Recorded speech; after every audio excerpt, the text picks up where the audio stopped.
Hola, buenas tardes. Nos encontramos en presencia del doctor Ramón Zavala. Él nos hablará un poco sobre la bipolaridad. Primera pregunta. ¿Cómo se lleva a cabo el diagnóstico de trastorno bipolar? Mira, el trastorno bipolar es un trastorno que se le conoce en la entidad clínica como una enfermedad fásica. ¿Por qué fásica? Porque cursa por fases. Bipolaridad, dos polos.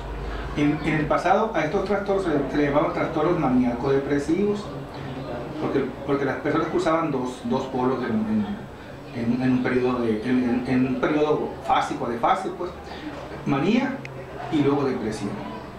Cuando se presenta este trastorno, se presenta en las personas al dejar la adolescencia, no antes, pues. Es el primer disparador, sí, dejar la adolescencia. ¿Cuáles son las áreas de valoración que debe incluir el diagnóstico del trastorno bipolar? Mira, difícilmente alguien va a poder diagnosticar a un paciente bipolar antes de que pase. Lo que hay que cuidar, ahí es cuidar la cuestión hereditaria o genética, porque estos son trastornos genéticos que se heredan. Si yo tuve un familiar que fue bipolar, pues tengo el 50% de probabilidad de que mi hijo sea bipolar. Entonces ahí si queremos hacer un diagnóstico, es como jugar un juego de azar, pues. La herencia ahí juega un papel determinante. Pues, ¿qué hay que hacer? Pues esperar a que el hijo no sea el elegido. Si son dos, uno de los dos va a ser bipolar. ¿Cuál de los dos? ¿Quién sabe? Pero uno de seguro. Okay. ¿Con qué entidades clínicas debe considerarse el diagnóstico diferencial del trastorno bipolar? Mire, se puede confundir un trastorno bipolar con algún tipo de esquizofrenias. Se pueden también confundir o diferenciar con trastorno de la personalidad por evitación, básicamente, pues, o con cuadros de euforia o depresión, porque la bipolaridad, una parte es depresión, la otra parte es manía. Entonces, cuando están cursando los pacientes cuadros depresivos, la gente piensa que es depresión, pero de repente el paciente deja de ser deprimido y pasa a la otra parte, que es la manía delirante, y pues ahí es donde la gente piensa que es una gente agresiva o gente perversa, pero no. Comúnmente, si no pasa nada, 6 meses después, como si nunca se hubieran enfermado. Okay. ¿Cuáles son las comorbilidades más frecuentes del trastorno bipolar? Pues básicamente, mira, no hay una definición clásica. Comúnmente los pacientes maníacos tienen 3 características básicas que quieren. 1, manía. 2, fuga de ideas. 3, hipoactividad. Hiperactividad centrífuga, perdón. Hipoactividad sería en la depresión. ¿Qué instrumentos de cribado y escalas específicas de trastorno bipolar son útiles, recomendables para el diagnóstico? La litemia. ¿Y qué es la litemia? Pues los pacientes que cursan un trastorno bipolar, estos pacientes tienen una deficiencia de un componente de la tabla periódica química, vamos a llamar, digo tabla porque ahí aparece, pues, que es el litio. El litio en tu organismo es el regulador del afecto. Los pacientes bipolares no sienten afecto por nada ni por nadie. ¿Qué hay que hacer entonces? Hacerse una litemia para ver si su litio anda mal, pues hay que dárselos de manera intramuscular o intravenosa, o dárselos con una pastilla de depósito. Es la única manera de saber si tiene o no tiene litio en su cuerpo. Si lo tiene, pues hay que regularlo.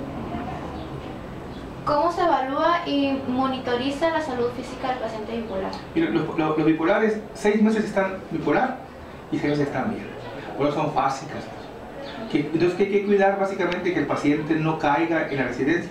¿Y qué hay que cuidar? Se llama hipomanía. ¿Qué es hipomanía? Cuando el paciente tiene un cambio brusco y repentino de conducta, que el paciente no se canse al caminar, camine mucho, se llama hiperactividad, que camine, que hable mucho, que no pueda él de una u otra manera hilar las ideas. Se está hablando ahorita de fútbol, ahora está hablando de física, y luego de química, y luego de otras cosas, y que siente que es muy grandioso, un ser que todo lo sabe, que todo lo puede, pues, de una u otra manera.